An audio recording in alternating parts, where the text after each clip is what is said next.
안녕하세요. 법대로 맘대로 박창재 법무사입니다. 제 영상이 유익하시다면 구독을 꼭 눌러주세요. 오늘 제목은 대항력을 갖추지 못한 주택 임차인과 주택 매수인의 면책적 채무 인수입니다.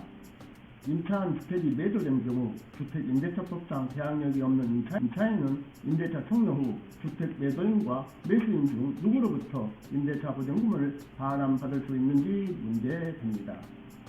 법인인 한국전력공사는 주 임대시와 서울 사당동 소재 한일 아파트 1004호에 관하여 임대차 계약을 체결하였고, 이러한 계약은 2019년 6월경 갱신되었는데 임대차 보증금은 2억 5천만 원이고 임대차 기간은 2021년 7월 1일까지였습니다.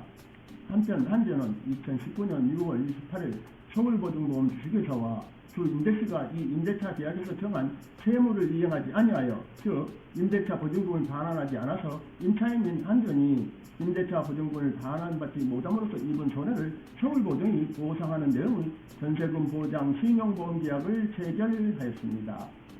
그 주 임대시는 2020년 12월 11일 이 매수시에게 2004호를 2억 9,500만 원에 매도하는 계약을 체결하고, 같은 날 이 씨에게 소유권 이전 등기를 맞춰주었습니다. 이 매매 계약에서 이 매수시는 매매 대금 중 이 임대차 보증금에 상당하는 2억 5천만 원을 제외한 4,500만 원만 주 임대시에게 지급하기로 하였습니다.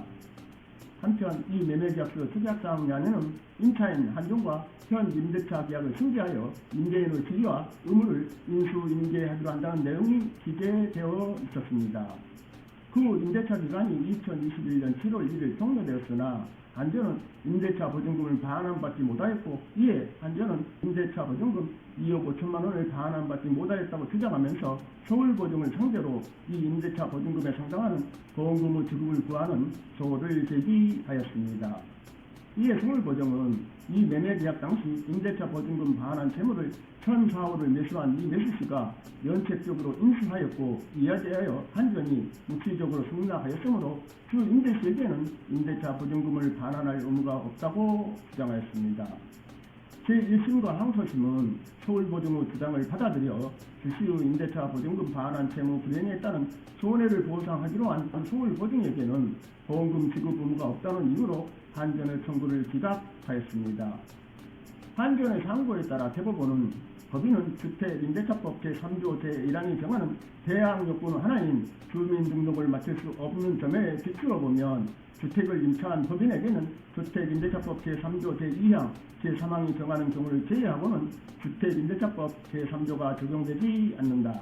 그러므로 임차 주택의 양수인이 임대인의 지위를 당연히 승계한다는 내용의 주택임대차법 제3조 제4항도 주택임차인이 법인인 경우에는 원칙적으로 적용되지 않는다. 따라서 임대인이 법인을 임차인으로 한 주택을 양도한 경우에는 임대인의 임대차 보증금 반환 채무를 양수인이 면책적으로 인수하였다는 등의 특별한 사정이 없는 한 임대인의 법인에 대한 임대차 보증금 반환 채무는 이 주택 양도에도 불구하고 소멸하지 아니한다. 한편 부동산 매도인과 매수인 사이에 임대차 보증금 반환 채무를 면책적으로 인수하는 약정이 있었더라도 그에 대한 면책적 채무 인수 효력이 발생하려면 채권자인 임차인의 승낙이 있어야 한다. 이때 임차인의 승낙은 반드시 명시적 의사표시로 하여야 하는 것은 아니고 묵시적 의사표시로도 가능하다. 그러나 임차인이 채무자인 임대인을 면책시키는 것은 그 채권을 처분하는 행위이므로 임대보증금 반환 채권의 회수 가능성 등이 의무시되는 상황이라면 임차인의 어떠한 행위를 임대차 보증금 반환 채무의 면책적 인수에 대한 묵시적 승낙의 의사표시에 해당한다고 쉽게 단정해서는 안 된다. 그런데 항소심이 한전이 이 매수시가 임대차 보증금 채무를 면책적으로 인수하는 것에 묵시적으로 승낙하였다고 판단하였는 바, 이는 수긍하기 어렵다. 특히 이 매매계약 특약사항 중 인수조항이 면책적 채무 인수 약정에 해당한다고 하더라도 한전이 이를 승낙하였다고 보기 어렵다. 한전은 원칙적으로 주택임대차법에 따른 보호를 받을 수 없는 법인이고, 주 임대시나 이 매수시로부터 전세권 등 임대차 보증금 반환을 담보할 수 있는 수단을 별도로 제공받지 못하였다. 그 외에 주 임대시가 한전에게 임대차 보증금 반환 채무 면책에 대한 승낙을 명시적으로 요구하거나 한전과 이 매수시 사이에 새로 임대차 계약서가 작성되도록 하는 등 면책에 대한 승낙을 받으려는 노력을 하였다고도 보이지 않는다. 게다가 한전이 이 매수시를 채무 인수인으로 하는 면책적 채무 인수에 관한 정보를 제대로 확보하거나 이를 승낙하여 달라는 명시적 요구도 받지 않은 상황에서 면책적 채무 인수를 승낙하리라고 기대하기는 어렵다. 이와 같은 사정을 종합하면 한전이 주 임대시의 임대차 보증금 반환 의무를 이 매수시가 면책적으로 인수하는 것을 묵시적으로 승낙하였다고 단정할 수 없다. 그럼에도 면책적 채무 인수에 대한 승낙이 있다고 본 항소심의 판단에는 면책적 채무 인수에서 묵시적 승낙의 의사표시에 관한 법률을 오해하여 영향을 미친 잘못이 있다고 하면서 항소심 판결을 파기환송하였습니다. 관련하여 주택임대차법 제3조 제4항은 주택의 인도와 주민등록의 대항요건을 갖춘 임차 주택의 양수인은 임대인의 지위를 승계한 것으로 본다고 규정하고 있습니다. 이는 법률상 당연 승계 규정으로 임차 주택의 양수인은 임대차 보증금 반환 채무를 면책적으로 인수하고 양도인은 임대차 관계에서 탈퇴하여 임차인에 대한 임대차 보증금 반환 채무를 면하게 됩니다.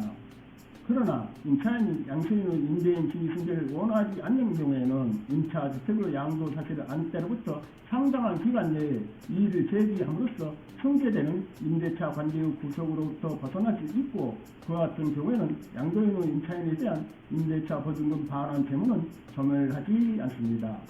이 경우 임차인은 임대인과 임대차 계약을 해지할 수 있고, 임차인의 해지 통보 즉시 그 효력이 발생합니다. 오늘은 여기까지입니다. 감사합니다.